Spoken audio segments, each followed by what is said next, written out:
বলতে পারেন আপনার ভবিষ্যৎ পরিকল্পনা কি? আপনি এবার ঈদের বাজেট কত?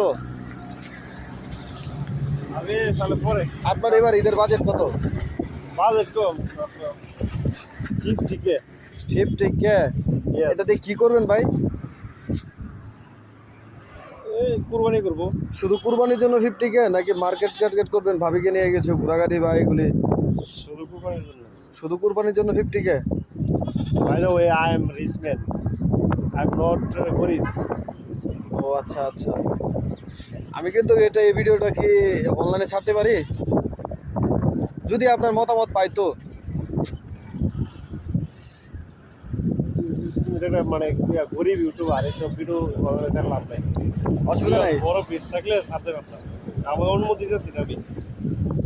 যাই হোক, গরিব বলছেন কিন্তু তাতে আমার কোনো মন খারাপ না, যেহেতু আমি মানুষ, আপনিও মানুষ, সেই দিক দিয়ে বিবেচনা করবেন সব এই ক্ষেত্রে। গরিব না, মানে ফ্যান ফলোয়ার কম।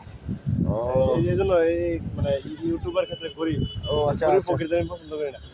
অসুবিধা নাই, আস্তে আস্তে কোনো মানুষ এরকম নাই যে একসাথে 10,000-10K ফলোয়ার আপ করে ফেলছে, এরকম সবাই আস্তে আস্তে ছোট থেকে বড় হয়। এটা নিয়ে আমার কোনো মতামত নেই বা এটা নিয়ে আমার কোনো কষ্ট নেই, কিন্তু আপনার নেক্সট প্ল্যান কি? ভবিষ্যৎ পরিকল্পনা কাউরে বলতে নাই। নেক্সট প্ল্যান মানে আমি বলতে চাইতেছি যে আপনার ঈদে মানে এই ঈদের বাজেটের পরে পরবর্তী প্ল্যান কি?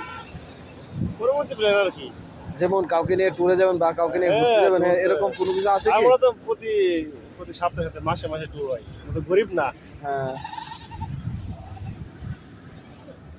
ভিডিও বন্ধ কর, ভিডিও কাটা পেজ ভিডিও চালে কি। যাই হোক, আমি এটা অনলাইনে ছাড়তেছি ভাই। না না